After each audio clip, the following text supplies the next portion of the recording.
அல்லேலூயா, அல்லேலூயா. கர்த்தர் நல்லவர்.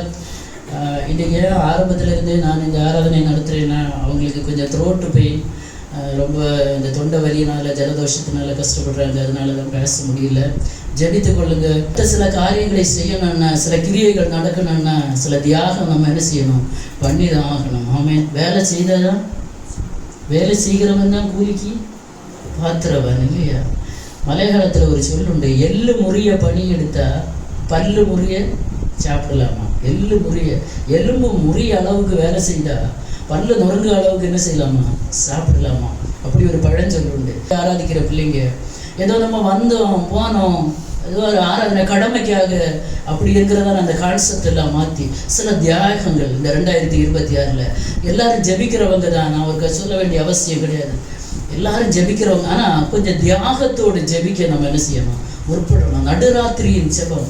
அன்றைக்கு நகோமி அந்த ரூத்துக்கிட்ட என்ன சொன்னாங்க, பாதி ராத்திரியில எழுப்பி, அந்த போவாஸ் களத்தில் தூங்கி கொண்டு இருப்பான், நீ பாதி ராத்திரியில போ, குளித்து எண்ணெய் பூசி வஸ்திரங்களை உடுத்தி கொண்டு பாதி ராத்திரியில அந்த களத்துக்கு போ.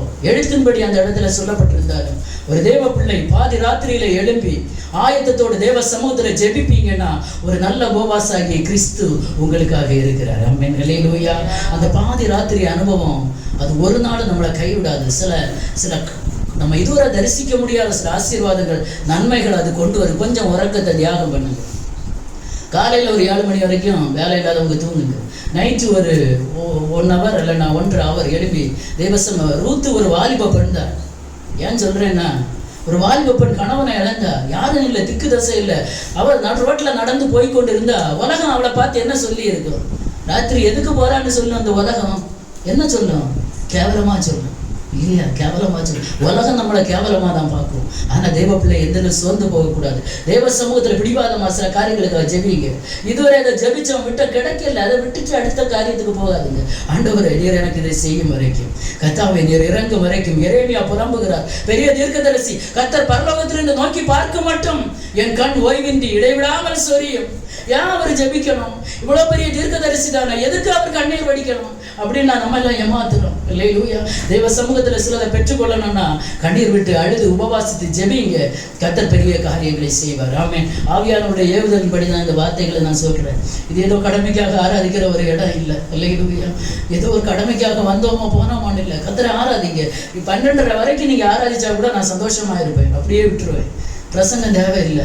கர்த்தர் மகிமைப்படுகிறது. ஆராதனையில் சில விடுதலைகளை கர்த்தர் கொண்டு வருவார். ஆமென். சில கட்டுகள் அறுக்கப்படும், சில வாசல்கள் திறக்க, சில நீரூற்று காண்பித்து தருவார். அங்கே ஆகார் கையடிச்சு அந்த பாட்டு பாடி ஆராதனை செய்யல, அழதான் செய்தார். அந்த பிள்ளையை அழதான் செய்தார். ஐயோ, மரித்து போகிறேன். பரலோகம் கவனிச்சுதா? கவனித்தது. ஆமென். ஆராதனை வெளிப்படணும் சிஸ்டர். ஆராதனை ஆராதிக்க வந்திருக்கிற நேரம் வேற யாரையும் பார்க்காதுங்க.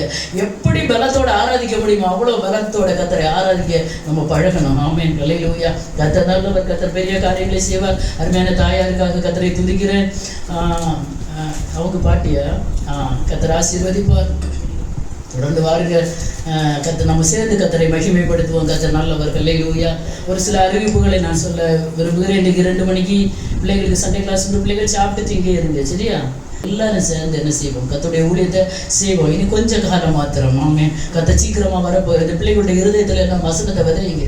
ஆமென். இந்த நாட்களில் பிசாசு பயங்கரமாக கிரியை செய்து கொண்டு சின்ன குழந்தைகள் வாலிப பிள்ளைகளை தான் பிசாசு பயங்கரமாக கையில் எடுக்கிறேன். ஆனால் நம்ம பிள்ளைகளுடைய இருதயத்துக்குள்ள வசனத்தை நம்ம விதைப்போம். அவங்க போகும்போது நடக்கும்போது அது வழிகாட்டும். ஆமென். அதனால் சண்டே ஸ்கூல் இன்னைக்கு உண்டு. பிள்ளைகள் யாரும் எங்கேயும் போகாதுங்க, சாப்பிட்டுட்டு இங்கே இருங்க.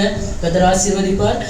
இன்னும் வருகிற வெள்ளிக்கிழமை காலையில் இந்த இடத்துல உபவாச ஜெபம் நடைபெறும். 10 மணியிலிருந்து 12:30 மணி வரைக்கும். வேலைக்கு போகிற பிள்ளைங்க நீங்கள் போங்க. ஏன்னா உங்களுக்கு லீவு கிடைக்கும்னா வரலாம். வேலைக்கு போகாமல் வாங்கன்னு நான் ஒரு காலம் சொல்ல மாட்டேன். உங்களுக்கு பிழைப்பு கிடைத்த காரியங்களை நீங்கள் பார்த்துக்கொள்ளுங்க. வீடுகளில் சும்மா இருக்கிறவங்க, வேலை இல்லாமல் இருக்கிறவங்க உங்கள் வீட்டு வேலைகள் எல்லாம் முடித்து வைத்து விட்டு நீங்கள் எங்களோடு கூட வரலாம். நம்ம ஒருமித்து ஜெபந்தான். கொஞ்சம் அநேகர் வந்தாங்கன்னா தான் அது மெசேஜ் கூட்டமாக நடைபெறும். மற்றபடி அவர் ஒரு குடும்பங்களுக்காக உங்கள் ப்ரேயர் ஏதாவது ஜெப விண்ணப்பங்கள் இருக்குமானால் நீங்கள் எழுதி கொண்டு வந்து எங்களிடத்தில் தெரிவிக்கலாம். நாம் ஒருமித்து கர்த்தரிடத்தில் சொல்லுவோம். கர்த்தர் வாசல்களை திறப்பார். ஆமென். அல்லேலூயா. ஒருத்தர் சொல்லுறதை விட 2 கை சார்ந்து காட்டினா என்ன வரும்? ஒத்த கை அடிச்சா ஓசை ஒரு காலம் வராது. 2 கை சேர்த்து அடித்தோன்னா ஒரு ஓசை வர ரோட்டில் போகிறவங்க திருப்பி பார்ப்பாங்க. நம்ம எல்லாரும் சேர்ந்து ஜெபிக்கும் போது பரலோகம் அதை கவனிக்கும். ஏதோ என் பிள்ளை அவசரத்தில் கேட்குறாங்க, நம்ம அதை கொடுப்போம் என்று கர்த்தர் செய்வார். வெள்ளிக்கிழமை ஒரு எல்லா வெள்ளிக்கிழமையும் காலை 10 மணியிலிருந்து 12:30 மணி வரையில் உபவாச ஜெபம் நடைபெறும். எல்லா வெள்ளிக்கிழமையும் சாயங்காலம் 6 மணியிலிருந்து நம்ம வழக்கம் போல நடக்கிறதான 8 மணி வரை உள்ள ஆராதனை நடைபெறும். ஞாயிற்றுக்கிழமை பதிவு போல ஆராதனை உண்டு, மனதில் வைத்துக் கொள்ளுங்க. அதுக்கப்புறம் ஸ்பெஷல் மீட்டிங்ஸ் எல்லாம் உங்களுக்கு பிற்பாடு நம்ம சொல்லுவோம். அதற்கான வழிவாசல்களை கர்த்தர் திறக்கட்டும். எல்லா காரியங்களும் நம்ம நல்ல முறையில் நடத்தணும்.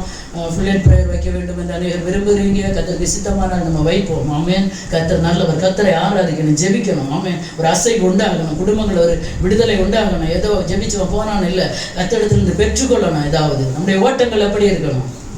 பெற்றுக்கொள்ளுகிறதா இருக்கணும். பந்தய சாலையில் எல்லாரும் ஓடுறாங்கன்னு ஓடிக்கொண்டு இருக்கிறவர்களாக அல்ல, நம்முடைய ஓட்டங்கள் பெற்றுக்கொள்ளுகிறதாக இருக்கட்டும். கர்த்தரிடத்திலிருந்து கர்த்தர் பெரிய காரியங்களை செய்வார். ஆமென். அல்லேலூயா.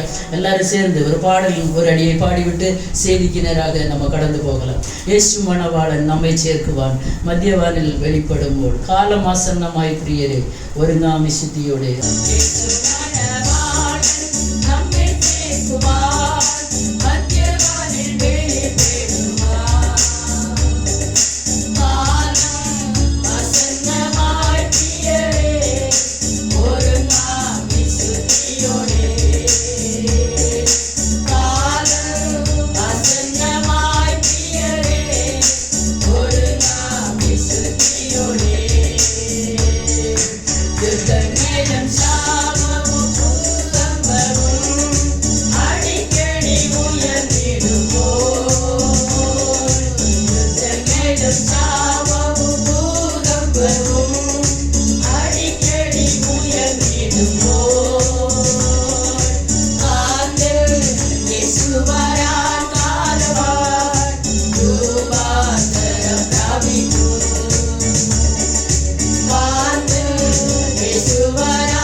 அல்லேலூயா. கர்த்தர் நல்லவர். இந்த நாளிலும் கர்த்தருடைய வார்த்தைக்கு நேராக நம்ம கடந்து போவோம். எல்லாரும் ஜெபத்தோட கூட இருங்க. ஆண்டவர் என்னோட பேசுங்க.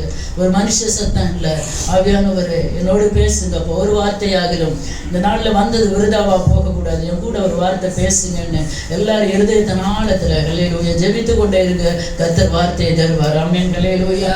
1 கொரிந்தியர் நிருபம் 15வது அதிகாரம் 57, 58 ஆகிய வசனங்களை சத்தமாக வாசிங்க. நம்முடைய கர்த்தராகிய இயேசு கிறிஸ்துவினாலே நமக்கு ஜெயம் கொடுக்கிற தேவனுக்கு ஸ்தோத்திரம். ஆகையால் எனக்கு பிரியமான சகோதரரே, கர்த்தருக்குள் நீங்கள் படுகிற பிரயாசம் விருதாவா இராதென்று அறிந்து நீங்கள் உறுதிப்பட்டவர்களாயும் அசையாதவர்களாயும் கர்த்தருடைய கிரியையிலே எப்பொழுதும் பெருகிறவர்களாயும் இருப்பீர்களாக. ஆமென். அல்லேலூயா. அல்லேலூயா. நம்முடைய கர்த்தராகிய இயேசு கிறிஸ்துவினாலே நமக்கு ஜெயம் கொடுக்கிற தேவனுக்கு ஸ்தோத்திரம். ஆமென். அந்த ஒரு வசனத்தை எல்லாரும் சேர்ந்து வாசிக்கலாமா? நம்முடைய கர்த்தராகிய இயேசு கிறிஸ்துவினாலே நமக்கு ஜெயம் கொடுக்கிற தேவனுக்கு ஸ்தோத்திரம். நமக்கு ஜெயம் கொடுக்கிற தேவனுக்கு ஸ்தோத்திரம். நமக்கு ஜெயம் கொடுக்கிற தேவனுக்கு ஸ்தோத்திரம். நமக்கு ஜெயம். பிள்ளைகள் எல்லாம் சொல்லுங்க, நமக்கு ஜெயம் கொடுக்கிற தேவனுக்கு ஸ்தோத்திரம். ஜெயம் கர்த்தருடைய பிள்ளைகளுக்கு தான். ஆமென். அல்லேலூயா. 2025 நம்ம விட்டு கடந்து போனது. 2026 புது வருஷம் வந்தது. பலர் இன்னைக்கு சொல்ற ஒரு வார்த்தை, வருஷம்தான் புதுசா வந்திருக்கே தவிர வாழ்க்கை பழசாதான். வாழ்க்கை எப்படி இருக்கு? அப்படியேதான் இருக்கிறது. ஹல்லேலூயா. எந்த வித்தியாசமும் இல்லை, எந்த மாற்றமும் இல்லை. ஒரு நாள்ல எந்த மாற்றமும் 31ஆம் தேதி ஆராதனைக்கு வந்தவன் சொல்லி எந்த மாற்றமும் வராது. ஹல்லேலூயா. வருஷம் மாறுச்சு உண்மைதான், மாதம் மாறுச்சு உண்மைதான், தேதியும் மாறுச்சு உண்மைதான். ஆனா நம்மவோ இன்னும் என்ன செய்யல, மாறல. அதே நிலைமையில தான் இருக்கு, அதே கஷ்டம், அதே நெருக்கம், அதே கண்ணீர். ஆனா கர்த்தர் சொல்லுகிறார், ஜெயம் கொடுக்கிற தேவனுக்கு ஸ்தோத்திரம். ஆமென். ஹல்லேலூயா. நெருக்கம் தான். ஒருவேளை நான் யாரையும் குற்றம் சொல்றேன்னு யாரும் நினைக்காதுங்க. பல தேவ பிள்ளைகள், தேவ மனிதர்கள் இந்த 1ஆம் தேதி பல தீர்க்க தரிசனங்கள் என்ன செய்யிருக்கிறாங்க, சொல்லி இருக்கிறாங்க.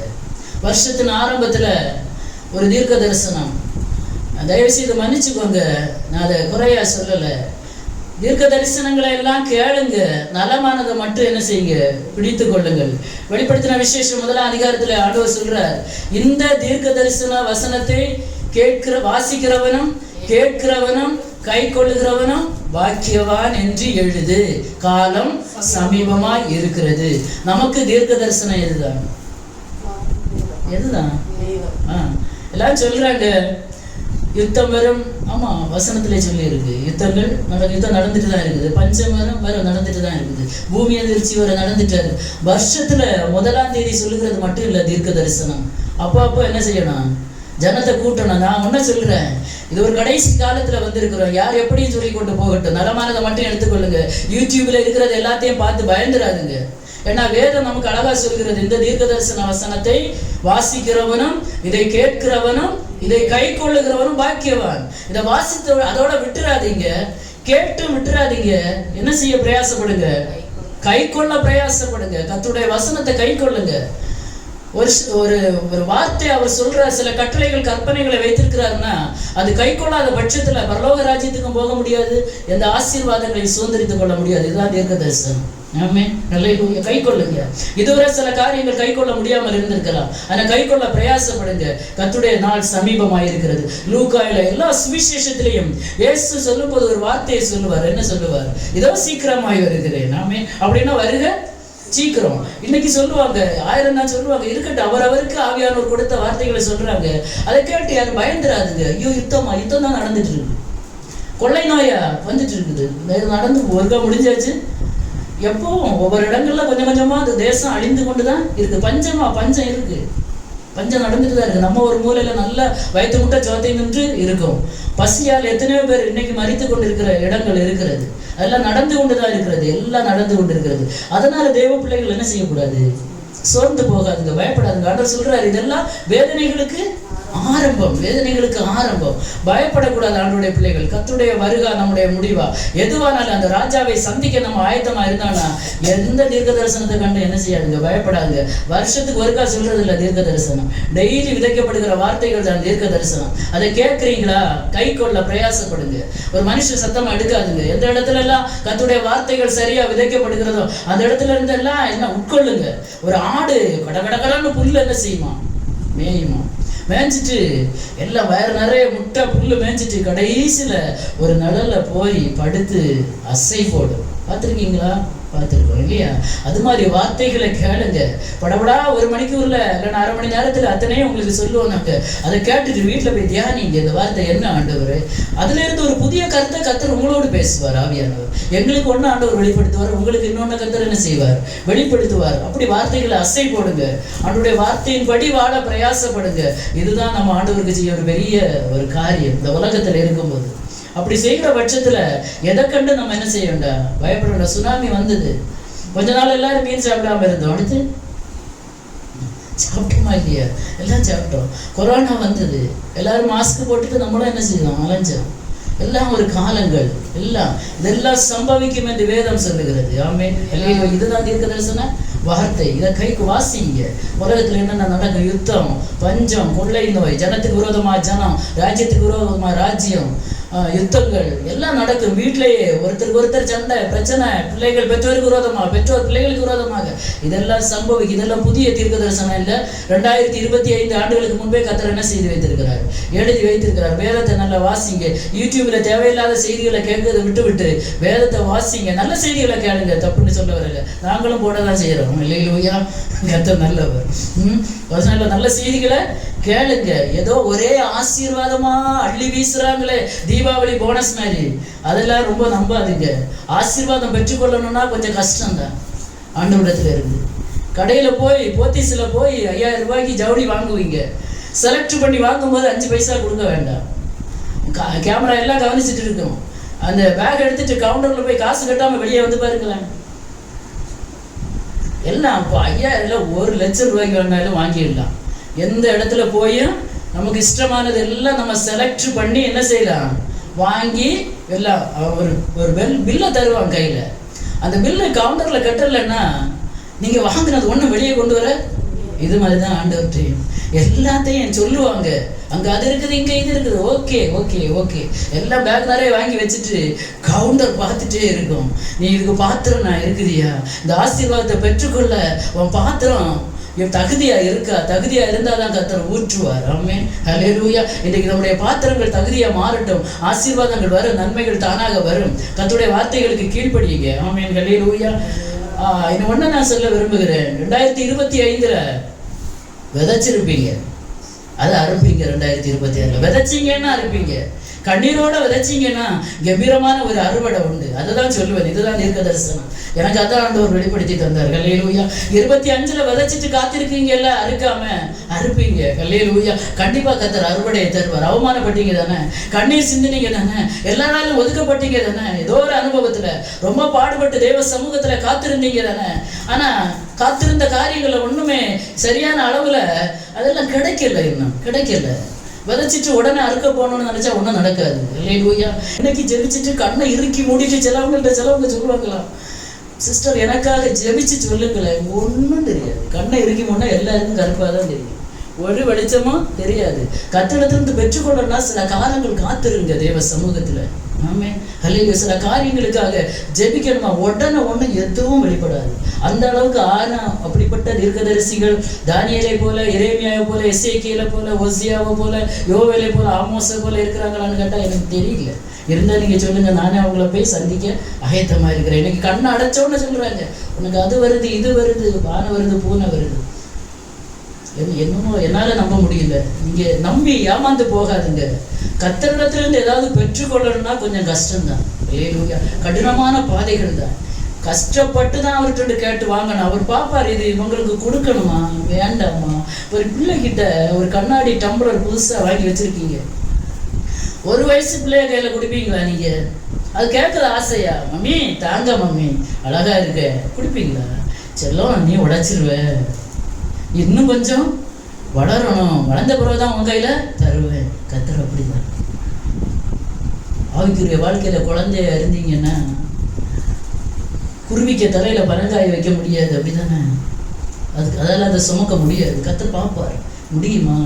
வளர்ந்துருக்காங்களா? விசுவாசத்தில் வளர்ந்துருக்கிறீங்களா? வார்த்தையில் வளர்ந்துருக்கிறீங்களா? ஜபத்தில் வளர்ந்துறீங்களா? வேத வசனத்தில் வளர்ந்தீங்களா? உங்கள்கிட்ட இந்த பொறுப்பை கொடுக்கலாமா?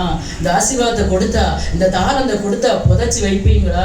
இல்லை இதை பயன்படுத்துவீங்களா? வியாபாரம் பண்ணி அந்த எஜமானனுக்கிட்ட ஆண்டவரே 5 தந்தீங்கப்பா, 10 கொண்டு வரேன்னு சொல்லுவீங்களா? அப்படி தகுதி இருந்தால் தான் கர்த்தர் என்ன செய்வார்? தருவார். யாரை நம்பி 2026 ஏமாந்து போகாதுங்க. ஒருவேளை இதுவரை ஏமாந்தீங்கன்னா இருக்கட்டும், போட்டு. அல்லேலூயா. இனிமே யாரும் என்ன செய்யாதுங்க, ஏமாறாதுங்க. கர்த்தருடைய வார்த்தையை மட்டும் நம்புங்க. இந்த வார்த்தை தான் சத்தியம், இதுதான் உண்மை, இதுதான் தீர்க்க தரிசனம். அதனால எல்லாற்றையும் நான் அற்பமா சொல்ல வரல. தீர்க்க தரிசனத்தை நம்ம அற்பமா எண்ணக்கூடாது. எல்லாவற்றையும் சோதித்து பார்த்து நலமானதை பிடித்துக் கொள்ளுங்க. சரியா? ஹல்லேலூயா. தேவ சமூகத்துல காத்துருங்க. விதைச்சதுக்கு ஒரு அறுவடை உண்டு. ஹல்லேலூயா. ஆழத்துல இருந்தீங்களா? இருளான வாழ்க்கையில இருந்தீங்களா? 1வது ஆதியாகமம் 1ஆம் அதிகாரம் 3ஆம் வசனத்தை மட்டும் வாசிங்களா. எனக்கு அது ஞாபகத்துக்கு வருகிறது. ஆதியாகமம் 1வது அதிகாரம் அதனுடைய 3ஆவது வசனத்தை வாசிங்க. தேவன் வெளிச்சம் உண்டாக கடவுது. அதுக்கு முந்தின வசனம் வாசிங்க. 2.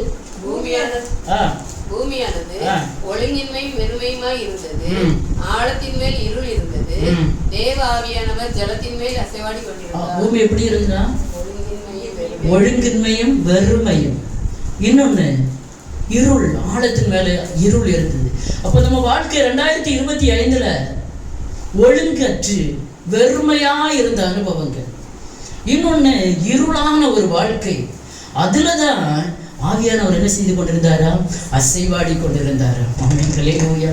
எல்லாம் திருப்தியா இருக்கிறவங்கள்ட்ட ஆவியானவர் இருக்கிறாருன்னு நினைக்காதுங்க. நீங்க யார் கஷ்டப்படுறீங்களோ, யார் நெருக்கப்படுகிறீங்களோ, யார் ஒழுங்கற்று இருக்கிறாங்களோ, கெட்டு போனதை ரட்சிக்க தான் இயேசு இந்த உலகத்துல வந்தார். நல்ல இன்னைக்கு சபை செலவங்களை ஒதுக்கி வைக்கிறாங்க.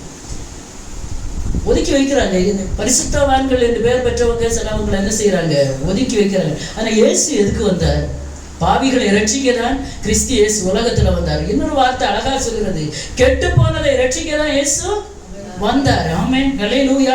எப்பேற்பட்ட அனுபவத்தில் இருந்தாலும் அழைச்சு கொண்டு வாங்க. கர்த்தர் என்ன செய்வார்? விடுவிப்பார், மன்னிப்பார். அவர் மன்னிக்கிற தேவன், அவர் விடுவிக்கிற தேவன். பூமியானது ஒழுங்கின்மையும் வெறுமையுமா இருந்தது. ஆழத்தின் மேல் இருள் இருந்தது. ஒழுங்கின்மை, வெறுமை, இருள். இந்த 2025 சந்திச்சிருப்பீங்க. ஆனா ஒன்னே நினைச்சிருங்க, அந்த இடத்துல தான் ஆவியானவர் அசைவாடி கொண்டிருந்தார். ஹல்லேலூயா, ஹல்லேலூயா. அந்த இருளான வாழ்க்கையில தான் கர்த்தர் பார்த்தப்போ, ஐயோ இருட்டா இருக்குது, அப்படியே விட்டுட்டு போகல என் தெய்வம். ஆமென், ஹல்லேலூயா. இருள் இருந்த இடத்துல ஆண்டவர் என்ன சொன்னார்? வெளிச்சம் உண்டாக கடவுது. சிஸ்டர், வாழ்க்கை இருட்டா? உலகம் பார்த்து சொல்ல இருண்டு போயிருக்கா, ஒன்னும் இல்லை, தரித்திரத்துல இருக்கா, கடன்ல இருக்கா, அவமானம் நின்ற அந்த இடத்துல தான் ஆவியானவர் அசைவாடுவார். ஆமென். அந்த இடத்துல தான் வெளிச்சம் தேவைப்படுகிறது. அழுகிற பிள்ளைகளுக்கு தான் கண்ணீரை துடைக்க ஒரு தெய்வம் வேணும். அழுகிற பிள்ளைக்கு தான் பாலம் உண்டு. ஆமென், ஹல்லேலூயா. அழாத பட்சத்துல ஒன்னும் இல்லை, பிள்ளை பசிச்சாரு அழலன்னு சொன்னா சரி நல்லா தான் இருக்குதுன்னு சொல்லி விட்டுருவோம். ஹல்லேலூயா. அதனால இந்த வசனத்தை ஆவியானவர் என் இருதயத்துல பிரகாசிப்பித்தபடினால நான் சொல்றேன், இது என்னோட சப்ஜெக்ட் அல்ல. ஹல்லேலூயா. எங்க இருள் இருக்கிறதோ, எங்கே ஆழம் இருக்கிறதோ, ஆழத்துல ஒரு இருள் உண்டு. அங்கதான் ஆவியானவர் என்ன செய்து கொண்டிருந்தார்? அசைவாடி கொண்டிருந்தார். கர்த்தர் பார்த்தார். ஹல்லேலூயா. ஐயோ இருட்டா இருக்கிறத, இந்த இருட்டுக்கு ஒரு வெளிச்சத்தை நம்ம என்ன செய்யணும்? கொடுக்கணுமே என்று சொல்லி கர்த்தர் என்ன செய்தார்? வெளிச்சம் உண்டாக கடவுதுன்னு சொன்னார். வெளிச்சம் உண்டாயிற்று. இன்னைக்கு இருளான வாழ்க்கையில ஹல்லேலூயா ஆவியானவர் மட்டும் நம்ம மத்தியில இருந்தாருன்னா, ஆவியானவருக்கு மட்டும் இடம் கொடுத்தீங்கன்னா பரலோகம் அதை பார்க்கும், வெளிச்சம் உண்டாகும். ஆமென்.